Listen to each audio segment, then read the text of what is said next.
Hey folks, what's happening? So a little update here on the little seedlings going on. Nothing sprouted yet, but it's been about a little over a week. But I've got the guys down here still going on. Middle ghetto green, or poor man's greenhouse, I should say. And there you go. There, everything's totally green around here. Um, The cilantro is growing like crazy, but I think, like I said before, I think a lot of it's going to seed. So we'll see how that goes. But for example, here's the guy up here, that little dude. So they're definitely growing some. And then also, a wonderful lady, one of the expats here, gave me some basil that's going to seed. So I'm gonna, harvest these seeds from that pretty soon. So that should be nice. But yeah, it's a little overcast today, so super nice temperatures and everything like that. I think what I'm gonna do, I've been letting this stuff grow out here. Sorry for the quirky camera movement of letting this stuff grow here. So I think what I'm gonna do is, it's underneath an orange tree, and so, well, some of the grasses, I should say. So I think what I'm gonna do with that is sort of clear that out and have a couple of spaces underneath the trees, because right now it's about, I don't know, 20s maybe in the middle of the day. So once everything hits probably the end of this month, it's probably going to be 30s Celsius outside, for the highs and everything like that. Plus, it stays super warm at night considering the climate here in good old Albania. So I have a feeling if I leave some of those things out in direct sun, like the cilantro, I think it's gonna burn them off, because it's just like hot as heck, man. But right now it's okay. The temperature is still pretty good right now. So, but as far as for planting seeds and things like that, in town there is a place we affectionately call Banana Street. I don't know who came up with that name, but it's a great name because everyone sort of knows where it is. But it's sort of like a local market type thing. In there, there are some folks selling, some local people selling startups, sort of like, probably, I don't know about that, large, that have already sprouted and everything like that. So I may get some of those this week and just plant some of those as well. But that means I'll obviously just manually tilling some of the area here to plant. 'cause in France we did that no-dig gardening where you put the cardboard out, and after you put the cardboard out, you let it sit. Then you put a layer of compost on top of that. Then you put your seedlings. You can either poke a hole in there where the plant's going to go. You wet the cardboard, and then you put the plant in there, and the cardboard deteriorates. And it's a fantastic method of planting. It works really well. But here getting the compost, I think I might construct just a little compost, little area. But it's just me. So uh, in order to get that kind of compost, need a lot of brown and green stuff. That's what I call it. Definitely can, manually cut some clippings here and put those in for the green stuff. For the brown stuff, though, of course, you need, like leaves is awesome, or dead parts of dead trees, or any of those kind of things. So we'll see how that goes. But some guy's out there hammering on something. It's sort of good. There's always something going on. So I think what I may do is, for this area up here, the area up on the top, above there, I may just cut that grass, just keep on cutting it, and just rake it and use it for green stuff. And then brown stuff, cardboard, there's no shortage of that here, but you can only use, certain kinds of cardboard that don't have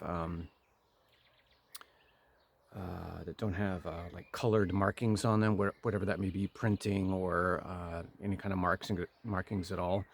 But I could shred that stuff up and use that. We did that in a pinch in France. So we'll see what happens there. But I'll go show you real quick the dudes up here. A little cilantro action. Up here, you can see everything's like growing like crazy, of course. Because it is that time of year, right? So things growing. So I'll probably cut this again and use that for green stuff, for compost. So the cilantro up here definitely is growing. Get down there real quick. See if I can sort of angle this a little bit better so you can see it. But, ooh, got my little secret stick. You can see what I'm using there. Okay, but there you go.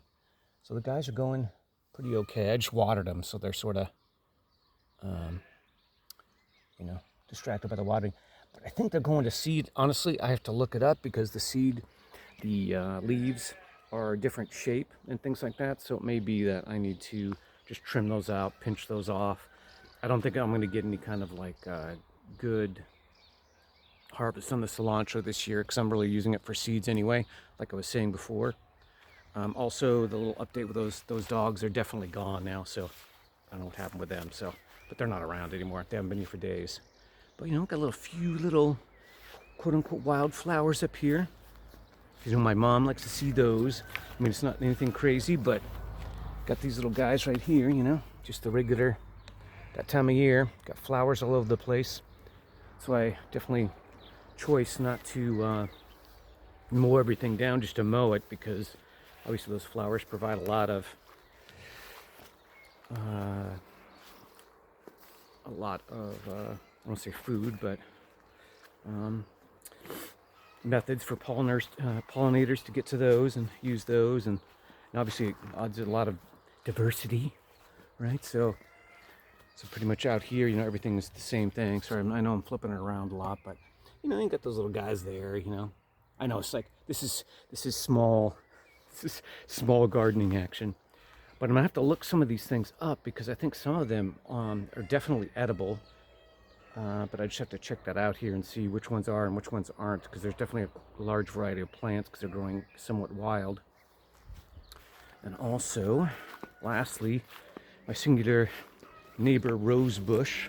I've been trying to train these guys a little bit, these roses here. So once it grows like crazy too. I was surprised how quickly the vines grow and everything like that. So as they grow out, they sort of start reaching out from the fence. So I just sort of not push them back into the fence, but you know, sort of train them a little bit. So hopefully next year, by the time that hits, I should have a lot more, you know, roses here on a certain type of the day, or I'm sorry, a certain type of the season. That's pretty much about it. Another thing, though, I guess I would say is that as far as the planting goes and all those kind of things, my water tank is here, and you know, in this area that I'm standing in right now. The thing is at least for here in Albania, where I'm at, and I think a lot of South American countries have that same thing. It's the water here is interesting because in the countryside, if you want to call it that, they only turn on the water every other day, and it's typically only from about like 8 to 11. So every other day, if you're here and you know you've used a lot of water from your water tank, definitely want to fill that bad guy up. So you have to come out here and, you know, manually turn a valve. It fills up the water tank, and once you're done, it'll start overflowing. You turn it off. At least here at this particular water tank, I think some of the newer ones automatically have a valve that shuts off after it gets full. But this one, of course, is older school, so to come up here and manually turn it. But no big deal. People are like, well, what happens if you're not there? Like, and you don't, you know, how are you going to do the water? I'm like, well, if I'm not here, I'm not doing anything with water, so I don't have to worry about it. But any case, my reason for saying that is, you know, in the summertime when it gets super freaking hot out here in the afternoon, I'll have access to, you know, a water source, you know, to go ahead and just use water from the tank. I know it's not, you know, spring water or, you know, rain water or anything like that, but, you know, you just use what you got. I was thinking about doing, I know in France we had a water collection system, at least that's what we called it. But basically, we just put some gutters around a roof that we had on a shed, and then that water would drain down when it rained, and you could utilize that. It went into a tank, a very simple, you know, item or engineered thing. You know, basically it was just a bunch of basically plastic pipes, you know, that it went into a container, and you know, that container had a spigot on the bottom, so after it rained, you know, it would fill up, and then you'd use that water first before you used any of the kind of water, which was fantastic. the thing here is, of course, in the summertime, one of the reasons I moved here, which is also one of the reasons why, is because it doesn't rain that often in the summertime. So it's really be highly inefficient, I think, to have one of those. I mean, it's nice to have, but um, I don't think that's really uh, not something that I would do. Like one of the first things I would do here, probably on the last on the list.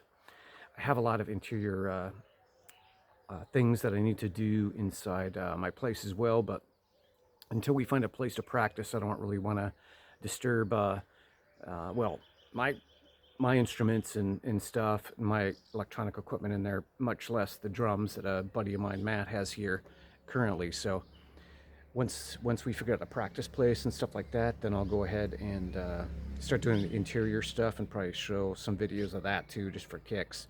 Um, like what I'm doing or what I'm going to do, because there's a lot of improvements that need to be done in there. Like I need to install a fuse box inside. No biggie, but I don't want to do stuff with a lot of dust yet because that might cause some issues for other equipment that's in there. But that's about it.